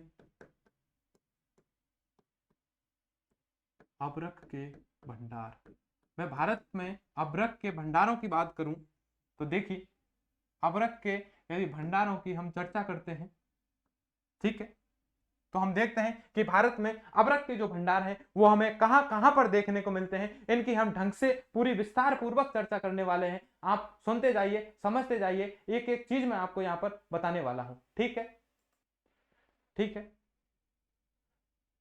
आपको यहां पर साफ साफ आवाज आ रही होगी, नहीं आ रही है, आपको साफ नहीं दिख रहा है, तो मैं आपसे फिर रिक्वेस्ट करता हूं आप अपने वीडियो की क्वालिटी बढ़ाएं। इसके बाद मैं बात करता हूं भारत में आखिर अभ्रक मिलता कहां पर है। राजस्थान की बात करें तो राजस्थान में एक भगतपुरा है, कहां पर है, उदयपुर, यहां पर भी आपको देखने को क्या मिलता है, अभ्रक के भंडार देखने को मिलते हैं। कोडरमा हजारीबाग है झारखंड में, यहां भी आपको क्या मिलता है, अभ्रक मिलता है। मैंने आपको जब बताई थी पेन्नार नदी, तो पेन्नार नदी आपको बताई थी मैंने कि पेन्नार नदी है कर्नाटक में, और कर्नाटक में ये नंदी हिल्स है, यहां से ये जाती है आंध्र प्रदेश में, और आंध्र प्रदेश में जाती है तो आंध्र प्रदेश में इसके किनारे एक नेल्लोर नगर स्थित है, याद कीजिए, मैंने बताई थी पेन्नार नदी में, आपको याद होगी, वापस जाइए वहां पर और आप जाके देखेंगे तो नेल्लोर नगर भी दर्शाया है, वो नेल्लोर नगर है, वो भी अभ्रक के लिए क्या है, जाना जाता है। इस प्रकार हम देखते हैं कि कौन कौन सी इसके स्थान है, ठीक है। और बिहार और झारखंड, दो बात याद रखिए, बिहार और झारखंड में भारत का सर्वोत्तम प्रकार का अभ्रक है, एक रूबी अभ्रक, वो प्राप्त होता है। बस इसके भंडार हैं, उनको मैं दिखा देता हूं आपको सबसे पहले मैप पर, ठीक है।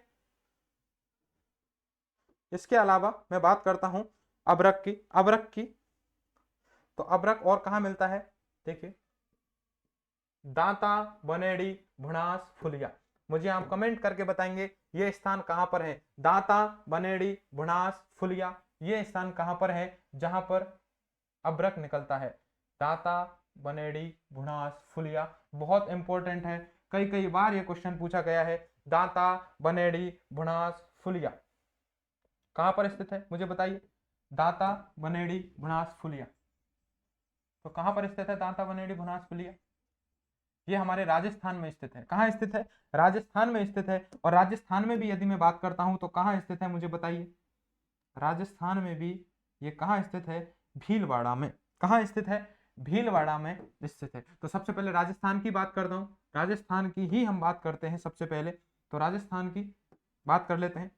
राजस्थान में देखते हैं, ठीक है, दांता, बनेड़ी,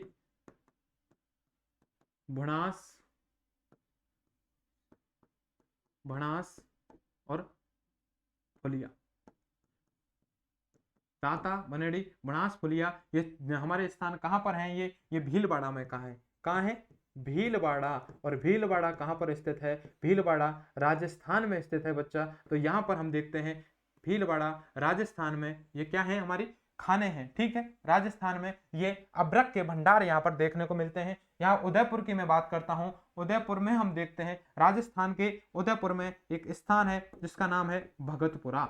यहाँ भगतपुरा है, ये भगतपुरा भी कहाँ पर है? उदयपुर। भगतपुरा कहाँ है? उदयपुर है। यहाँ पर भी आपको क्या देखने को मिलेगा? अभ्रक के भंडार देखने को मिलते हैं। मैं बात करता हूँ आंध्र प्रदेश, मैंने यहां से बताई थी आपको, देखिए कर्नाटक, यहां से पेन्नार नदी बताई थी, यह है आंध्र प्रदेश। यहाँ एक नगर बताया था नेल्लोर, कौन सा नगर है? नेल्लोर नगर है। यह नेल्लोर नगर भी अभ्रक के लिए प्रसिद्ध है। कहां पर है? आंध्र प्रदेश में, ठीक है। इसके अलावा हजारीबाग और कोडरमा, ये भी अभ्रक के लिए प्रसिद्ध है। उड़ीसा में हजारीबाग और कोडरमा, हजारीबाग, ठीक है, और कोडरमा, ठीक है। हजारीबाग हुआ, कोडरमा हुआ। इसके अलावा तो ये हमारा हजारीबाग हो गया, कोडरमा है। ये कहां पर है? हजारीबाग, कोडरमा झारखंड में है। कहां पर है? झारखंड में है। झारखंड में हजारीबाग और कोडरमा, हजारीबाग और कोडरमा है, ये झारखंड में है। झारखंड का जब आपको पठार पढ़ाने वाला हूं तब आपको मैं पूरी विस्तार से बताऊंगा कि हजारीबाग कहाँ है, कोठरमा, हजारीबाग का पठार कहाँ है, कोडरमा का पठार कहाँ है, यहाँ पर कौन कौन से भंडार आपको देखने को मिलेंगे, सारी चीजें हैं उनकी मैं यहाँ पर ढंग से चर्चा करने वाला हूँ, विस्तार से चर्चा करने वाला हूँ, ठीक है। तो हमने देख लिया है झारखंड में कोडरमा और हजारीबाग देख लिया है, भीलवाड़ा में दांता बनेड़ी, भुनास, फुलिया देख लिया है, उदयपुर में हमने भगतपुरा देख लिया है, हमने आंध्र प्रदेश में नेल्लोर देख लिया है, ठीक है। इसके अलावा मैं बात करता हूं, 3 स्थान हैं यहां पर हैं, वो तीनों स्थान मुंगेर, गया और भागलपुर। मुंगेर, गया, भागलपुर हैं, ये तीनों स्थान हैं। ये तीनों स्थान कहाँ स्थित हैं? इस बिहार में स्थित हैं। यहाँ पर भी हम देखते हैं तो अभ्रक के भंडार आपको देखने को मिलते हैं। तो आपको अभ्रक के भंडार हैं बिल्कुल उंगलियों पर याद होने चाहिए कि राजस्थान है, और राजस्थान में भी हम भीलवाड़ा की यदि बात करें तो राजस्थान के भीलवाड़ा में दांता बनेड़ी, भुनास, फुलिया, दांता बनेड़ी, भुनास, फुलिया। आप 50 बार इनका रिवीजन करें, दांता बनेड़ी, भुनास, फुलिया, दांता बनेड़ी, भुनास, फुलिया, ठीक है। ऐसे याद रखेंगे आप तो आपको याद होने वाला है। इसके अलावा उदयपुर का भगतपुरा है, यह भी आपको याद रखने वाला है। हजारीबाग और ये कोडरमा का पठार है, ये कहां पर है? झारखंड में, यहां से भी अभ्रक निकलता है। मैंने आंध्र प्रदेश में नेल्लोर बताया था, यहां से भी अभ्रक निकलता है। इसके अलावा मैं बात करूं तो मुंगेर, गया, भागलपुर है बिहार में, यहां से भी क्या निकलता है? अभ्रक निकलता है। मुझे बताइए गया, मैंने आपको जब नदियां पढ़ाई तो आपको बताया था कि गया किस नदी के किनारे पर स्थित है? वो कौन सी नदी मैंने बताई थी जिसके किनारे पर गया स्थित है? बताइए बिहार का जो गया है वो किस नदी के किनारे पर मैंने आपको बताया? याद कीजिए आपके और कमेंट करके मुझे बताएं। मैंने आपको यह भी बताया था कि डॉल्फिन मछली का जो डॉल्फिन मछली है, गांगे डॉल्फिन, उसका संरक्षण कहां पर किया जाता है? बिहार के किस स्थान पर किया जाता है? मुझे बताइए बिहार के किस स्थान पर उसका संरक्षण किया जाता है? आपको कहीं यही तो नाम नहीं दिख रहा है, वो बताइए मुझे, ठीक है। ये भी आप मुझे बताइए, कहीं वो भागलपुरी तो नहीं था या कुछ और था? आप मुझे बताइए। और भागलपुर था तो उसमें कौन सा अभ्यारण्य था, कौन सा राष्ट्रीय पार्क था जहां उनका संरक्षण किया गया है? आप ये कमेंट करके मुझे बताएं। मैं आपको बहुत विस्तार पूर्वक नदियां पढ़ा चुका हूं, यदि आपने नहीं पढ़ी है तो आपसे रिक्वेस्ट करता हूं वहां जाके अवश्य पढ़े। यानी यदि आपने झीलों वाले में आपकी कोई समस्या है तो आप झील जाके वापस पढ़े। नदियों का फर्स्ट से लेकर के पूरे 5 चैप्टर मैंने जो 5 ये पार्ट बनाए हैं वो इसीलिए मैंने बताए हैं, 5 पार्ट इसलिए बनाए हैं ताकि आपका एक एक डाउट क्लियर किया जाए। एक एक यहाँ पर इंडिया के मैप को जूम कर करके बताया है कि किस राज्य से कहां से नदियां बह रही हैं और उन पर कौन कौन से बांध हैं, कौन सी परियोजना है, कौन से महत्वपूर्ण नगर हैं, कौन से अभ्यारण्य हैं, जो भी चीजें हैं सारी चीजें क्लियर की है। यदि आपने नहीं देखे हैं तो मैं आपसे फिर से रिक्वेस्ट करता हूं कि आप वहां पर जाएं और वहां पर जो पुराने जो हमारे झील है, नदियां हैं, इन टॉपिकों को जाकर के आप क्लियर करें, ठीक है। झील हो गई, नदियां हो गई, ऊर्जा संसाधन हो चुके, 3 टॉपिक आपके मैं करा चुका हूं। ये चौथा टॉपिक है, इसमें हम देख चुके हैं, ठीक है। इसमें हम अभ्रक भी देख चुके हैं और ये कल हमारा लास्ट पार्ट में क्या हो जाएगा, पूरा ये टॉपिक भी होने वाला है। तो लगभग आपके 4 टॉपिक ज्योग्राफी के कंप्लीट हो जाएंगे, ठीक है। आगे मैं बात करता हूं तो आगे बात कर लेता हूं बॉक्साइट की। किसकी बात करता हूं बच्चा? मैं बॉक्साइट की। चौथे नंबर पर यदि मैं बात करता हूं तो मैं बात करता हूं बॉक्साइट। आखिर बॉक्साइट है क्या? बॉक्साइट है ये एक एल्यूमिनियम का अयस्क है। यदि हमें 1 किलोग्राम यदि एल्यूमिनियम बनाना है तो लगभग हमें 6 ग्राम उसमें बॉक्साइट मिलानी पड़ेगी। यदि हमें 1 किलोग्राम यदि एल्यूमिनियम बनाना है तो हमें क्या मिलाना पड़ेगा? उसमें 6 ग्राम हमें उसका अयस्क बॉक्साइट मिलाना पड़ेगा, तब जाके हमें क्या प्राप्त होगा? एल्यूमिनियम प्राप्त होगा। एल्यूमिनियम हम जानते हैं, एल्यूमिनियम में यदि लोहे की मात्रा यदि बढ़ाई जाए तो हम जानते हैं कि जो उसका सफेद रंग है वो सफेद से या तो काले की ओर या लाल रंग की ओर ये बढ़ता जाता है। ये क्वेश्चन साइंस में रख लीजिए या आप ज्योग्राफी में रख लीजिए, बात एक ही है, लेकिन ये क्वेश्चन कई कई बार पूछा गया है कि एल्यूमिनियम का सफेद से काले की ओर या लाल रंग की ओर बढ़ना किसका प्रतीक है? तो समझ जाना, उसमें लोहे का मिलाना किसका प्रतीक है? यदि एल्यूमिनियम में लोहा मिला रहे हो तो उसका सफेद रंग कैसा हो जाता है? या तो काला हो जाएगा या लाल हो जाएगा। मोटी मोटी बातें आपको यहां याद रखनी है। बॉक्साइट कहां कहां से निकलता है ये पूछा जाता है, ठीक है, ये इनकी हम चर्चा करते हैं। और ये एल्यूमिनियम का अयस्क है, ठीक है, एल्यूमिनियम का अयस्क है, इसकी हम चर्चा कर लेते हैं, ठीक है। तो सबसे पहले यूज करते हैं, यूज कहाँ करते हैं? एक तो हम घरेलू बर्तन यूज बनाते हैं, तो घरेलू बर्तनों में, ठीक है, घरेलू जो बर्तन बनाते हैं भैया, उन घरेलू बर्तनों में, इसके अलावा वायुयान होते हैं, उन वायुयानों में एल्यूमिनियम का क्या किया जाता है? बॉक्साइट का वायुयानों में यूज किया जाता है, ठीक है। इसके अलावा यह क्या है? एल्यूमिनियम का, एल्यूमिनियम है, इस एल्यूमिनियम का क्या है? एल्यूमिनियम का अयस्क है। एल्यूमिनियम का क्या है? ये एक अयस्क है, ठीक है। इसके अलावा मैं बात करता हूं कि 1 किलोग्राम एल्यूमिनियम बनाने हेतु, 1 किलोग्राम एल्यूमिनियम बनाने हेतु, 1 ग्राम एल्यूमिनियम बनाने हेतु हमें कितने?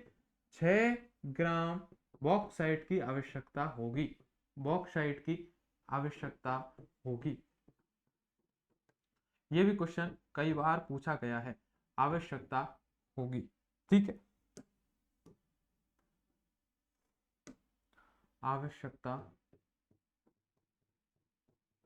होगी, ठीक है। इसके अलावा मैं बात करता हूं, इसका यूज हो गया है, एल्यूमिनियम का अयस्क है, 1 किलोग्राम एल्यूमिनियम बनाने हेतु हमें 6 ग्राम बॉक्साइट की आवश्यकता होती है, ठीक है। इसके अलावा मैं बात करता हूं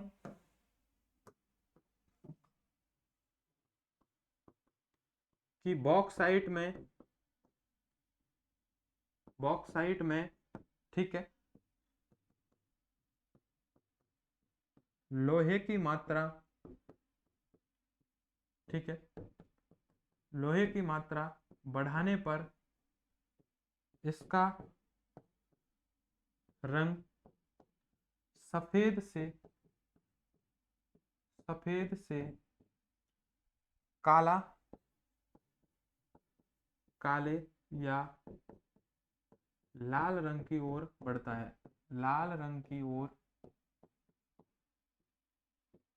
बढ़ता है, ठीक है। देखिए बॉक्साइट में लोहे की मात्रा बढ़ाने पर या मिलाने पर कर दीजिए, मिलाने पर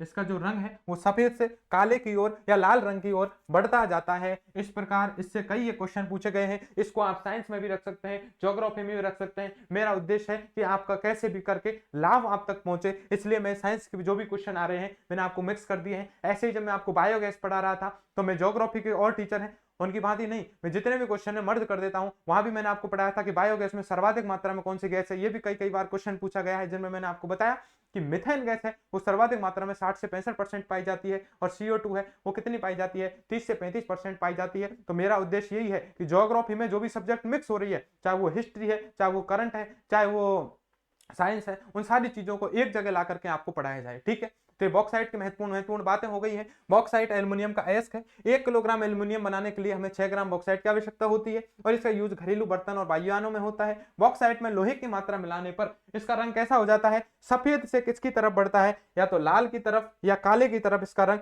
बढ़ता जाता है। बस हमको ये ही याद रखना है, ठीक है। इसके अलावा मैं बात करता हूं इसके कहां पर क्षेत्र है, ठीक है।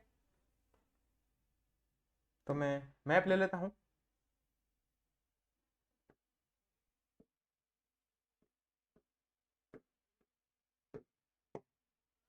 ठीक है, हम देखते हैं कहाँ कहाँ से हमारा बॉक्साइट निकलता है।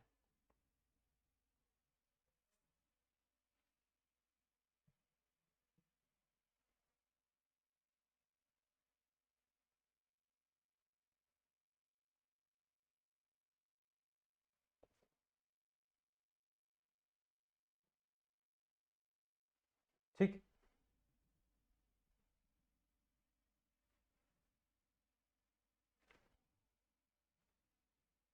ये मैंने इसको सेट कर दिया है।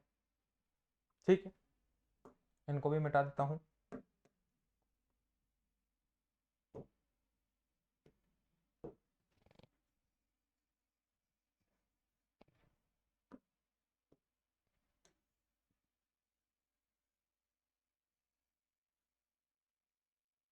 ठीक है, इसके अलावा इसको भी मैं साफ कर देता हूँ। कहाँ गया, इसमें तो नीचे चला गया है। ठीक है, ठीक है, तो मैं बात करता हूँ झारखंड में। सबसे पहले मैं बात करता हूँ झारखंड में। झारखंड में है गुमला और लोहार डांगा, दो खाने हैं हमारी, गुमला और लोहार डांगा। झारखंड में दो खाने हैं, गुमला और लोहार डांगा। ठीक है, ये झारखंड का है, छत्तीसगढ़, ये झारखंड है। इसमें हम देखते हैं गुमला और दूसरा है लोहार डांगा। गुमला है, लोहार डांगा है। ठीक है, ये दोनों हैं स्थान। यहां से भी हम देखते हैं क्या निकलता है, बताइए मुझे, क्या पढ़ रहे हैं हम। ये गुमला है और लोहार डांगा है, यहां से हम देखते हैं तो बॉक्साइट निकलता है। क्या निकलता है, बॉक्साइट निकलता है। मैं बात कर लेता हूं भारत में, भारत में बॉक्साइट, भारत में बॉक्साइट खनन के भंडार, बॉक्साइट है, इसके कहाँ कहाँ भारत में भंडार देखने को मिलते हैं ये हम पढ़ रहे हैं। तो सबसे पहले हमने इसमें देखा है कि ये है हमारा झारखंड। ठीक है, ये क्या है, झारखंड। इस झारखंड में हमने देखा है कि झारखंड में हम देखा है कि बॉक्साइट कहाँ कहाँ आपको देखने को मिला है। तो झारखंड में हम बात कर चुके हैं गुमला और लोहार डांगा की, मैं बात कर चुका हूं। यहां से बॉक्साइट यहां पर आपको देखने को मिलेगा। इसके अलावा मैं बात करता हूं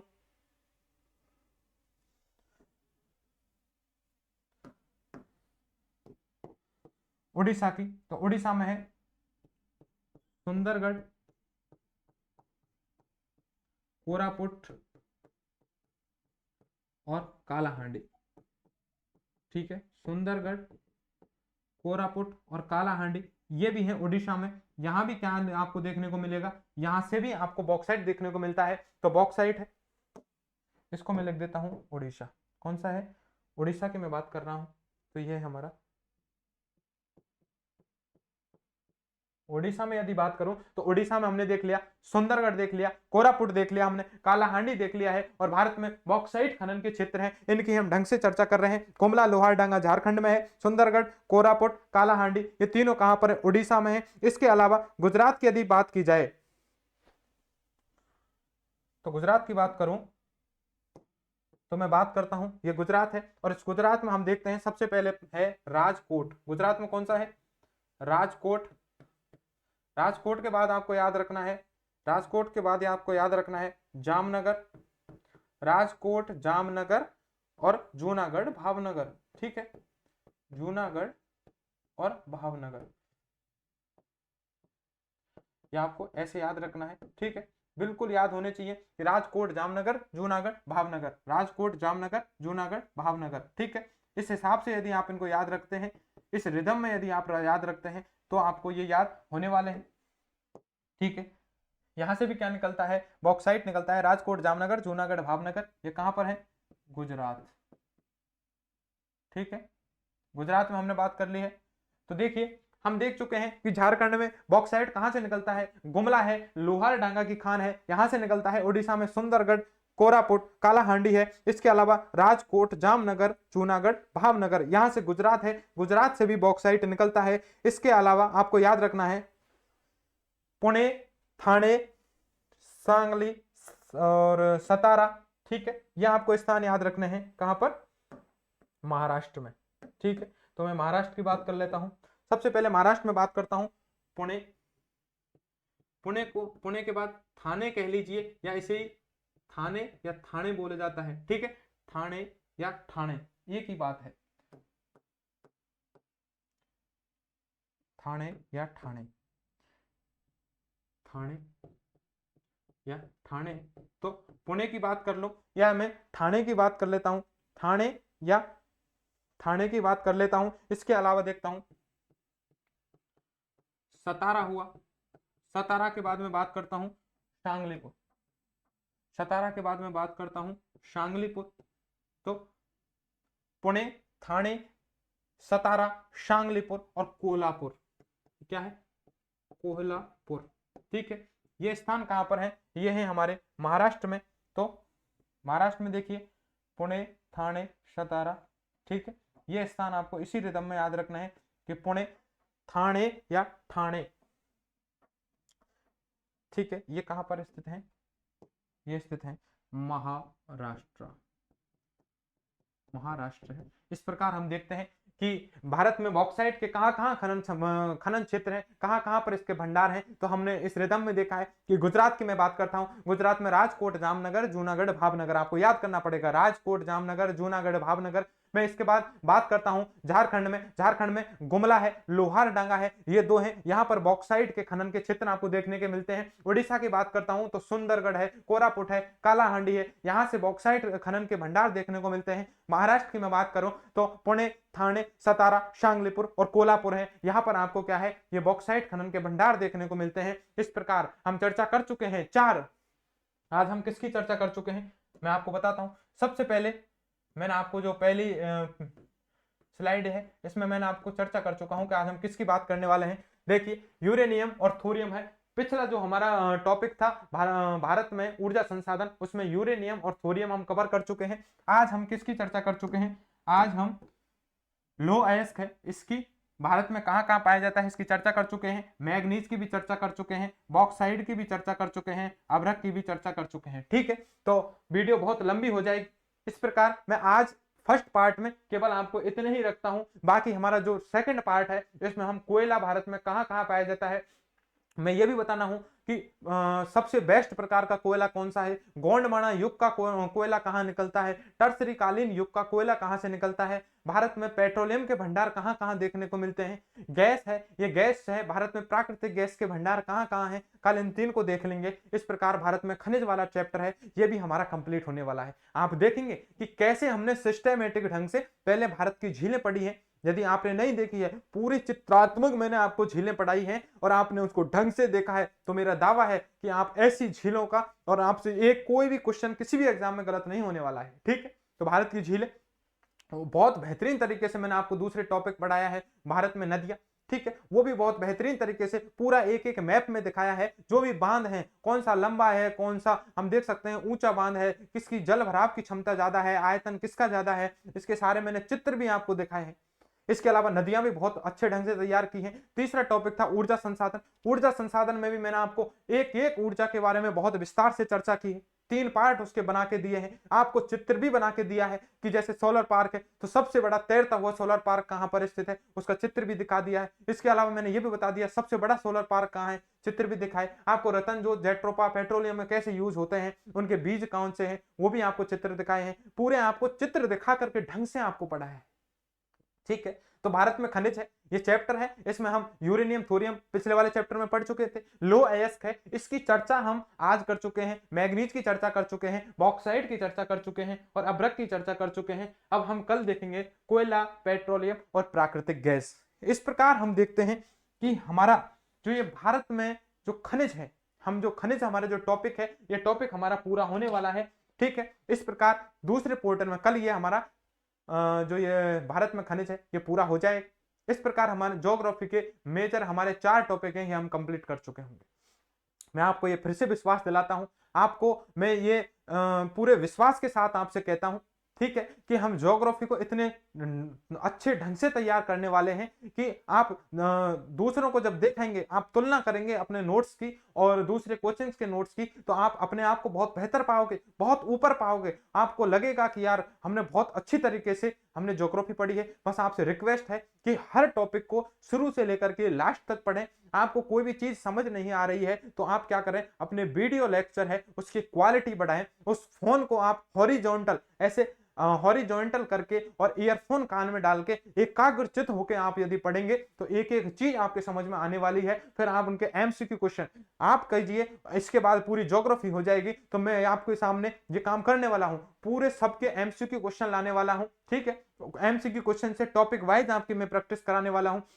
इसके अलावा किस किस एग्जाम में कौन कौन सा ज्योग्राफी से क्वेश्चन आया है ये भी कराने वाला हूं। तो पूरा कोर्स भारत की ज्योग्राफी, इसके अलावा वर्ल्ड ज्योग्राफी, इसके अलावा राजस्थान की ज्योग्राफी, ये हमारा पूरा रिदम है, ये चलता जाएगा, ये कार्य कभी रुकेगा नहीं, ठीक है। तो मैं आपसे ये उम्मीद करूंगा यदि आपको ये सेशन अच्छे लग रहे हैं तो अपने दोस्तों के साथ इसे शेयर करें, मेरा भी हौसला बढ़ाएं, ठीक है। मेरा हौसला कैसे बढ़ाएंगे, आप जो भी मेरे अंदर कमियां हैं, ठीक है, या आपका ही परिवार है, आप क्या करेंगे, नीचे कमेंट करके मुझे बताएंगे कि सर ये सुधार करने की आवश्यकता है, आप ये और हमारे लिए पढ़ाएं तो बहुत बेहतरीन होगा, आप ये सुधार कीजिए, आप ऐसा कीजिए। यदि आप मेरे को कमेंट करते हैं तो मैं उन पर ध्यान दूंगा और आगे की वीडियो में मैं आपको वो सारे सुधार करके दिखाऊंगा, ठीक है। तो इसी उम्मीद और इसी आशा के साथ कि आप मेरा साथ दोगे, आप मेरा पूरा समर्थन करोगे और अपने दोस्तों के साथ शेयर करोगे, ठीक है। तो इसी उम्मीद के साथ आज के इस सेशन को हम यही रोकते हैं, ठीक है, यही विराम देते हैं और इसका पार्ट 2 है वो कल लेकर के आते हैं। तब तक के लिए नमस्कार, आदाब, सत श्री अकाल,